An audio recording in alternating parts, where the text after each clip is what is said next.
Nosso estudo de hoje é a lição 25 do livro Estude Viva e tem por título Nas Crises da Direção. É muito fácil desinteressar-nos dos aspectos menos agradáveis do serviço necessário à preservação da verdade do bem. Isso acontece principalmente quando as consequências não nos digam respeito. Se não temos a obrigação de inspecionar as deficiências da estrada, muito de raro em raro, nos incomodamos com a brecha deixada pelo aguaceiro na base de um viaduto. Não sucede, porém, o mesmo com os responsáveis, que dobrarão esforços para remover o perigo. Assim também no cotidiano, queremos tranquilidade, no entanto surgem riscos à frente. Somos pais e acordamos juntos de filhos carentes de amparo em forma de advertência. Orientamos empresas e verificamos opções, ante as quais o silêncio seria apoio ao desastre. Exercemos funções educativas e somos defrontados por ocorrências que comprometem a segurança da escola. Administramos instituições de interesse geral e encontramos falhas que não será lícito desdenhar com displicência sob pena de aprovarmos a influência das trevas. São esses os momentos mais dolorosos para os que receberam o encargo de velar por alguém ou por alguma comunidade. Nesses trechos periclitantes do trabalho a fazer, somos frequentemente impelidos à deserção. Entretanto, comandante algum é trazido a conduzir um navio a fim de abandoná-lo ao sabor das ondas em momentos difíceis. Que fazer, todavia, nas crises inevitáveis quando é preciso apontar e retificar, esclarecer e definir? Nesses duros problemas, uma solução aparece luminosa e reconfortante. Nós podemos orar. Quando te encontres em obstáculos desse matiz, não censures os companheiros que passam despreocupados ante as lutas com que arrostas e nem te acomodes com o mal sob pretexto de lealdade e harmonia. Ora sempre fiel ao bem da verdade e à verdade do bem, ainda mesmo que todas as circunstâncias te contrariem. Através da prece, dar-te ao Senhor a força justa com a medida adequada e a palavra precisa no rumo certo. Assim será sempre, porque se a criatura dirige, Deus guia. Manejamos a vida, mas a vida é de Deus. Sentenças da vida. Cumpra os deveres desagradáveis. Buscar apenas o nosso deleite é comodismo crônico. Vitalize os negócios com a fraternidade pura. O comércio não foge à ação da providência divina. Coloque o bem de todos acima do interesse partidário. A senda cristã nas atividades da vida será sempre caridade. Esqueça as narrativas que exaltem diretamente o erro. A moral da história mal contada é sempre a invigilância. Liberte-se das frases de efeito. A palavra postiça sufoca o pensamento. Evite o divertimento nocivo ou claramente desnecessário. Os pés incautos encontram a queda imprevista. Resista à desonestidade. O critério do amor não se modifica. Valorize os empréstimos de Deus. Dar não significa abandonar. Prestigie a sabedoria da lei, obedecendo-lhe. O auxílio espiritual não surge sem preço. É um texto que chama muito a nossa atenção, em primeiro lugar, porque nós somos chamados a atividades de direção na nossa vida. E tem aquelas atividades de direção menores e as maiores. Em primeiro lugar, a direção da minha vida cabe a mim.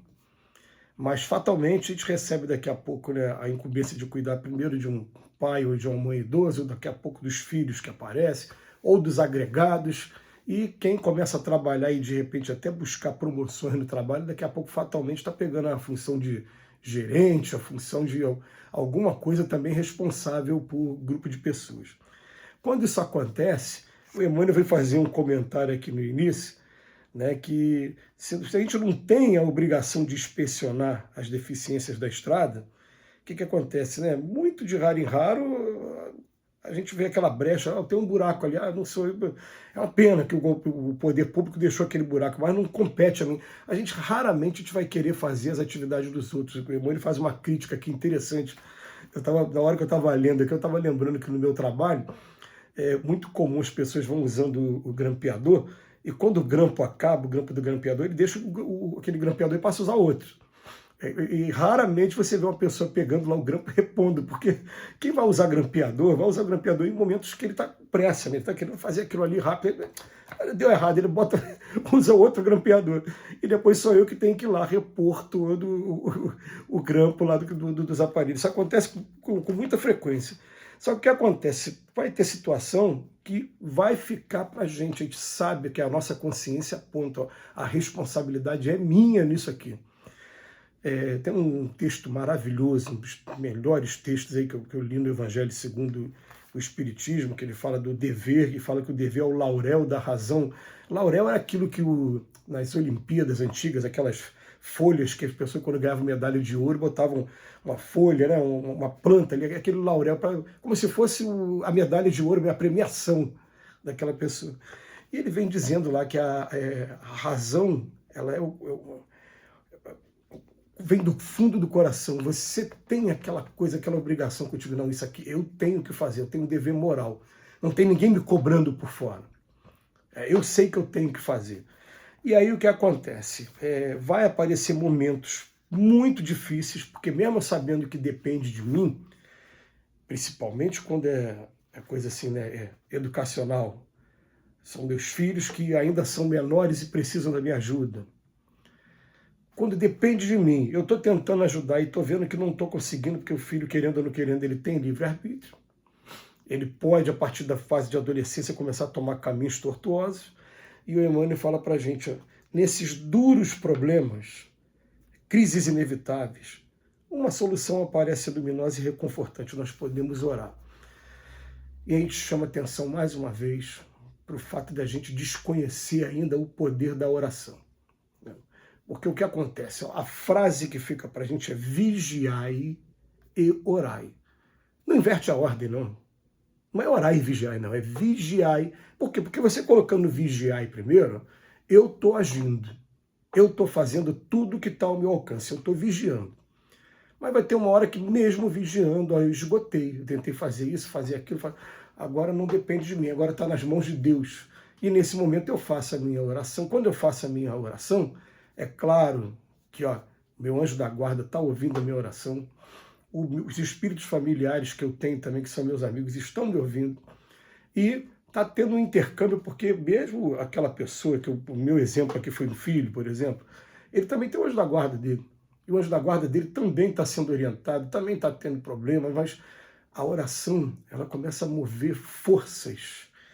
São espíritos, igual amigos nossos que estão encarnados, que começam a se interessar por aquela situação. Então eles começam a criar quadros, não é que vai transformar as coisas, não, mas se sabe que aquilo ali é motivo de tentação, vai procurar, em primeiro lugar, fazer com que o seu filho fique longe daquela tentação para ele, vai criar, assim, vamos botar assim, moratórias para que aquela pessoa desenvolva uma resistência moral, uma força moral para superar e suportar esses momentos aflitivos de tentação, por exemplo. Através da prece, dar-te ao Senhor a força junta com a medida adequada e a palavra precisa. Então, o que fica dessa lição para a gente, nas crises da direção, em primeiro lugar, nós vamos fazer tudo o que tiver ao nosso alcance para solucionar o problema. Não deu, a gente entra com o recurso da oração e deixa a coisa acontecer, né? Procurando sempre fazer a diferença.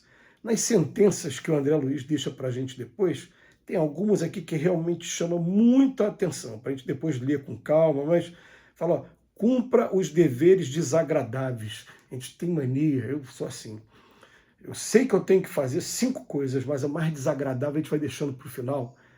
Aí, com o tempo, você fica, não, peraí, aquele é o mais desagradável? Vou fazer logo, porque eu quero ficar logo livre disso. E é interessante, né? Porque às vezes até uma coisa simples, vou fazer uma trilha agora. Tem uma subida na trilha. Você está subindo rápido demais, eu sei, é porque está chato. Eu quero acabar logo com ela. Então a gente começa a fazer dessa maneira. Depois ele fala, vitalize os negócios com fraternidade pura. O comércio também não foge à ação da providência. Não é só tirar lucro, tirar proveito. Não. Aí depois coloque o bem de todos acima do interesse partidário. Tudo bem. Esqueça as narrativas que exaltem indiretamente o erro. Aí sim, ó, é um convite profundo para a gente analisar tudo que a gente está passando, mesmo que seja em forma de piada, brincadeira. Agora, essa aqui mexeu muito. Liberte-se das frases de efeito, porque às vezes a palavra postiça sufoca o pensamento. A frase é perfeita, é uma frase do Emmanuel.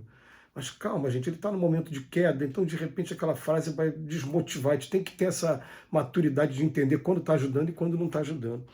E o Emmanuel deixa aqui umas sentenças para que a gente possa estar aprendendo a fazer a melhor parte na hora da crise de direção. Que Jesus nos abençoe hoje e sempre.